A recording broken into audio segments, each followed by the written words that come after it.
about what we're asking for. Uh-oh. Get on the same page.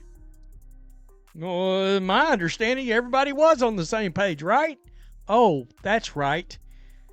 We found out that there was a fracture the other day, and then they tried to clean up that mess. Get on the same page.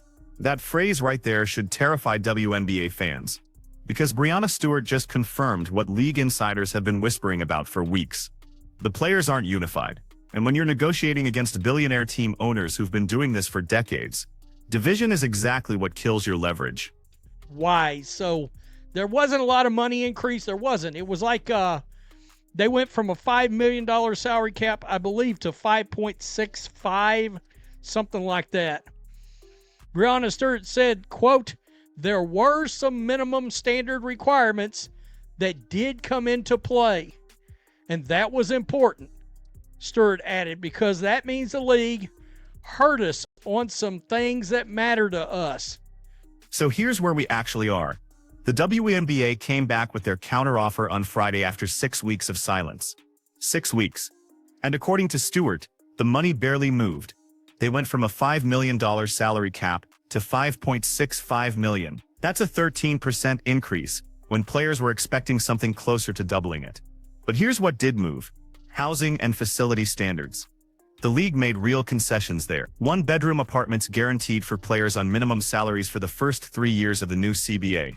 Developmental players get studio apartments plus stipends and per-game bonuses. Notably, the league's latest proposal offered concessions, there we go, on player housing and facility standards. So, okay, the owners have moved here. First-year players and players on minimum salary would be provided a one-bedroom apartment for the first 3 years of the CBA, while developmental players would be provided a studio apartment. A source familiar with negotiations confirmed to CBS Sports. Now watch what happens when Stewart talks about what the league actually heard them on. She's choosing her words very carefully here, because the Players Association just held an emergency call on Sunday, and the stated purpose was to really understand everyone's point of view and get on the same page about what we're asking for. Think about that phrasing. We're 2 months from training camp, and the executive committee is still trying to figure out what everyone wants. That's not a negotiating position. That's damage control. Multiple owners met in person February 2nd for the first time since October. Okay, we know about that. Let's go further down. As Breanna Stewart noted, however, the league's response did not address the gap between the sides on revenue sharing.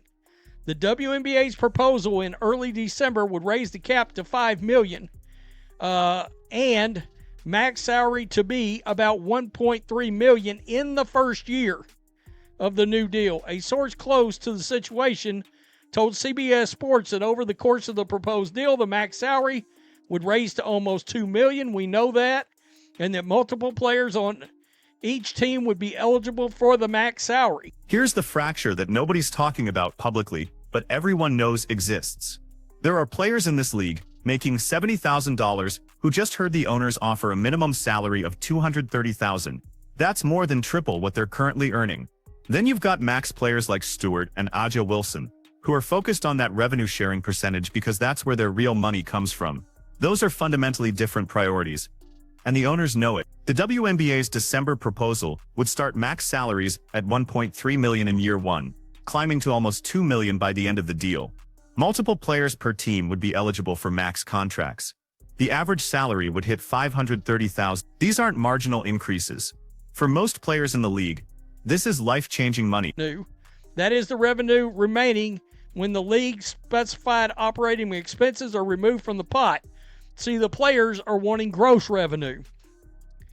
All right, they're wanting a salary cap at $10.5 million with a max salary around $2.5 million. I don't think that's going to happen. Here we go. With just over 2 months until training camp are supposed to open, the two sides... But here's where it gets complicated. The league is offering players roughly 70% of net revenue. Net revenue means what's left after the WNBA deducts their operating expenses. The players want a cut of gross revenue instead. similar to what NBA players get, and they want their salary cap at $10.5 million, not $5.65. That's almost double what the owners are offering. Now, the NBA comparison sounds great until you remember one critical fact. The WNBA has never turned a profit. Not once in its 26-year history. The NBA has subsidized the league to the tune of tens of millions annually. So when players say they want the same revenue-sharing model as NBA players, the owners are sitting there thinking, what revenue are we sharing? We're losing money. At which point the league will no longer be able to start the season on time if there's no CBA in place. Quote, I think that both sides are very aware that it's gone on way longer than it needed to, but hopefully we can really start to be hearing each other and they hear us on things that are non-negotiable. Well, And this is where the public relations battle shifts dramatically.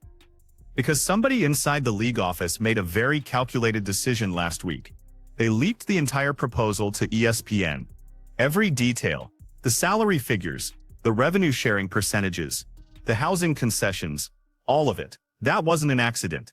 The league wanted fans to see exactly what's on the table. many fans, hey, now that we've seen the gargantuan salary bump for players in a league where the league's never turned a profit, well, now it's become a public relations issue between the players and the fans because the fans can see what is on the table now. And we know, I said the other day, there's no way the NBA/WNBA owners didn't leak all that information the other day. Look at what's happening in the comment sections now. Fans who spent all last season defending the WNBA and arguing for equal pay are now saying, wait, $230,000 minimum salary for a league that doesn't make money. The narrative is shifting in real time, and the owners didn't have to say a word. They just put the numbers out there and let fans do the math themselves. Stewart says both sides are very aware that it's gone on way longer than it needed to. That's the closest thing to panic we've heard from the Players Association, because time is not on their side here. Training camps are supposed to open in late April. Free agency needs to happen. 2 expansion teams need to conduct drafts and build rosters. None that can happen without a CBA in place. This is interesting. It sounds like they've made some progress, but if these players don't get a handle on this revenue sharing issue that they seem to be stuck on, well, I mean, is there going to be a season? I can tell you this, I'm sure the WNBA absolutely knows a drop-dead date. Now here's the part that should worry everyone. There are rumors floating around that some players are considering a strike during NBA All-Star Weekend. That's this coming weekend. The idea would be to hijack the NBA's biggest showcase event, to draw attention to their negotiation. And if they actually do that, it will backfire spectacularly. Think about the optics. NBA All-Star Weekend brings in hundreds of millions in revenue. The NBA has supported the WNBA financially for over 2 decades, and WNBA players would choose that moment, that event, to protest. The public reaction would be brutal. Even fans who support higher WNBA salaries would see that as biting the hand that feeds you. Sunday meeting amongst all the players. You got to remember, there's rumors floating around out there that these players could strike during the All-Star game or before the All-Star game. I'm talking about in the NBA this coming weekend. Man, these players, that's not going to go how you think it's going to go in the eyes of the public at all. It would be a gargantuan. Stewart also admitted she doesn't know if there's a drop-dead date for when the season can no longer start on time. But come on. Of course there's a drop-dead date. The league absolutely knows when that is. They just haven't made it public. Because the moment they do, that becomes the new negotiating deadline, and it puts pressure on both sides. Right now, the ambiguity works in the owner's favor. Players don't know how much time they actually have. So every day that passes increases the anxiety. Here's what the timeline actually looks like. Training camps typically open around April 20th. Teams need at least 3 weeks of camp before the season starts in mid-May. Work backwards from there, and you need a CBA signed by early April at the absolute latest. That's 8 weeks away, and they're still not on the same page about revenue sharing. which is the entire core of the negotiation. I see the comments. People are already saying, F it, shut it down.